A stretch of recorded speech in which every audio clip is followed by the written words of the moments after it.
आज हम आपके लिए कुछ ऐसी अनसॉल्व्ड मिस्ट्रीज लेकर आए हैं जो अब तक हल नहीं हुई। ये मिस्ट्रीज ऐसी हैं जिनकी सच्चाई अब तक साबित नहीं हुई और इनके पीछे के विचार और सिद्धांत आज भी कई लोगों के मन में है। आज हम ऐसी ही अनसॉल्व्ड मिस्ट्रीज लेकर आए हैं। ये मिस्ट्री ऐसी हैं कि इनके पीछे की सच्चाई अभी तक सिद्ध नहीं हुई और इनके पीछे छिपे विचार और सिद्धांत आज भी बहुत से लोगों के मन में है।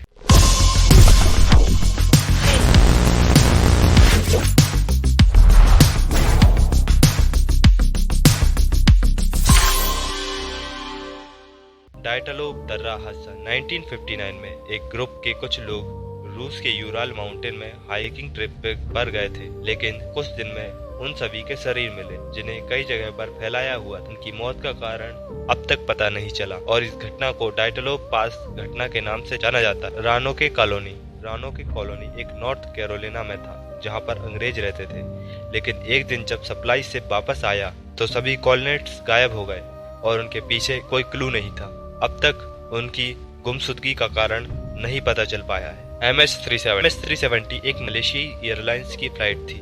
इसके बारे में तो आपने कई जगह पर सुना हो, कई वीडियोस में देखा होगा। यह 2014 में गायब हो गई थी। इस फ्लाइट में 239 यात्री और क्रू मेंबर हैं, लेकिन इसकी कोई ट्रेस अब तक नहीं मिली और इसके गायब होने का कारण भी नहीं पता चल पाया। जोडियक किलर 1960 और 1970 के दशक में कैलिफोर्निया के कई जगहों पर कुछ लोगों को एक सीरियल किलर ने मारा था।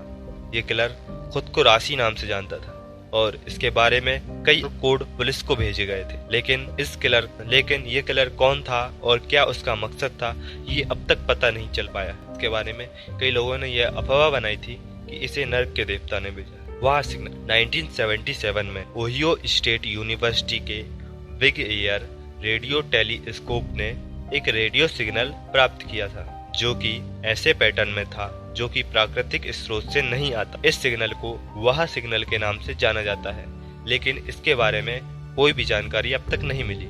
बर्मुडा ट्रायंगल एक ऐसी जगह है नॉर्थ अटलांटिक ओशन में है और जहां पर कई जहाज और प्लेन गायब हो चुके हैं। इसके बारे में कई सिद्धांत और विचार हैं, जैसे प्राकृतिक आपदाएं, चुंबकीय क्षेत्र और अलौकिक हस्तक्षेप, लेकिन कोई निश्चित कारण अब तक पता नहीं चल पाया। ये कई दर्जनों शिप्स, एरोप्लेन्स गटक चुकी। जैक द रिपर एक ऐसा सीरियल किलर था जो 1888 में लंदन के ईस्ट इंडिया एशिया में 5 महिलाओं को मार चुका था, लेकिन इसके बारे में कोई ठोस सबूत नहीं मिल पाया और इसकी पहचान अभी तक पता नहीं चल पाई।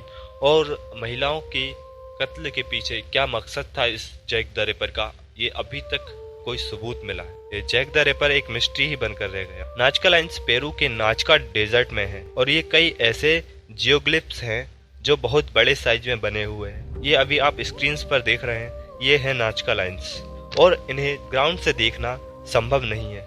इनके बारे में कई सिद्धांत है, जैसे कि ये अलौकिक संचार के लिए बने हैं, लेकिन अब तक कोई निश्चित व्याख्या नहीं मिली है और कई लोगों ने तो यह तक कह दिया है कि ये सब एलियंस की करामात है। द वाइनिच पांडुलिपि एक ऐसी पांडुलिपि है जिसमें कुछ ऐसी लिपियां हैं और उदाहरण हैं जो अब तक समझ में नहीं आ रहे हैं। ये पांडुलिपि 15वीं सदी में लिखा गया था और इसके बारे में कई सिद्धांत है, लेकिन कोई ठोस व्याख्या नहीं है और ना कोई ठोस सबूत है, ना इसके लिए कोई अलग से किताब बनाई गई है जिससे हम ये पांडुलिपि को समझ सकें। द लोच नेस मॉन्स्टर स्कॉटलैंड के लोच नेस लेक में रहता है और इसके बारे में कई साइंटिस्टों का कहना है कि इसमें कई साइंटिंग्स हैं, लेकिन इसके अस्तित्व का कोई ठोस सबूत नहीं है और इसके बारे में कई सिद्धांत और धोखा भी है। आप अगर स्कॉटलैंड घूमने जाते हो तो वहाँ पर के होटलों में आपको एक तस्वीर दिखाई जाती है, वो सब इल्यूजन क्रिएट करके खींची गई फोटो। अगर आपको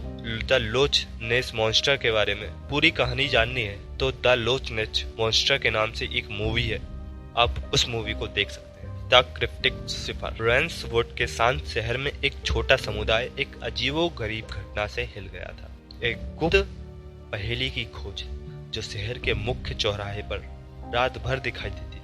पहेली में बहुत ही कठिन चिन्हों और शब्दों की एक श्रृंखला शामिल थी। ऐसा लग रहा था कि किसी पैटर्न में व्यवस्थित है। कोई नहीं जानता था कि इसे किसने बनाया और इसमें क्या संदेश छिपा हुआ है। शहरवासी रहस्यमय पहेली से मोहित और हैरान थे। उन्होंने अनुमान लगाया कि यह एक छिपा हुआ संदेश हो सकता है, किसी अन्य प्लेनेट से भेजा गया संदेश, एक खजाने का नक्शा या एक लंबे समय से भूले हुए रहस्य का सुराग भी हो सकता है। पहेली की खबर फैल गई। दूर दूर से कोड ब्रेकर और जिनको पहेली के प्रति बहुत उत्साह होता है, एक्साइटमेंट होती है और जिन्हें पहेली सुलझाने का बहुत मन हो, ऐसे लोग भी वहां पर इकट्ठा हुए। कोड को समझने में सभी लोग असफल हुए क्योंकि ऐसा लग रहा था कि पहेली पारंपरिक क्रिप्टोग्राफिक विधियों को चुनौती देती है। विशेषज्ञों जासूसों ने समान रूप से चिन्हों का विश्लेषण किया, पैटर्न कनेक्शन या संकेतों की खोज की जिससे कुछ सबूत मिल सके। फिर भी उनके बहुत प्रयासों के बावजूद पहेली न किसी के समझ में आ रही थी। जैसे जैसे समय बीतता गया, पहेली शहर की पहचान बन गई। वहाँ के कैफे में दबी आवाज में इस पर चर्चा हुई, सामुदायिक सभाओं में बहस हुई और कई लेखों और वृत्त चित्रों का विषय बन गया। जीवन के सभी क्षेत्रों के लोग पहेली में तल्लीन हो गए। इसके छिपे हुए अर्थ को समझने के लिए लोग घंटों उस पहेली को समझने में व्यतीत कर रहे थे। पीढ़ियां आई और चली गई। निवासियों की प्रत्येक नई लहर के साथ कोड को क्रैक करने का प्रयास किया गया। कुछ का मानना था कि यह शहर के नीचे दबे हुए एक लंबे समय से खोए हुए खजाने की कुंजी है, जबकि कई लोगों ने सोचा कि यह शहर के इतिहास के बारे में एक गहरा सच बता सकता है। हालांकि जैसे जैसे साल दशकों में बदल गए, वह पहेली एक अनसुलझी पहेली बनी रही, जिसने इसका सामना करने वाले सभी लोगों को अचंभे में डाल रखा था। आज तक रेंसवुड का पहेली रहस्य और साजिश के चिन्ह के रूप में खड़ा है, जो उन लोगों की बुद्धि और कल्पना को चुनौती देता है जो इसकी पहेलियों को सुलझाने की हिम्मत करते हैं। शहर के निवासी अभी भी समय समय पर इकट्ठा होते हैं, सिद्धांतों और कई चीजों को साझा करते हैं। उम्मीद करते हैं कि एक दिन कोई इसके रहस्यों को खोलेगा और इस स्थायी अनसुलझे रहस्य का अंत करेगा। ये कई ऐसे अनसुलझे रहस्य हैं जो कई लोगों के मन में विचारों और सिद्धांतों के चलते आज तक अनसुलझे हैं और इनके पीछे के कारण भी अब तक पता नहीं चल पाए हैं। ये ऐसे अनसुलझे रहस्य हैं जो कई सालों से लोगों के मन में रहस्य ही बने हुए। धन्यवाद। आज के लिए इतना ही। मिलते हैं नेक्स्ट वीडियो में। राधे राधे।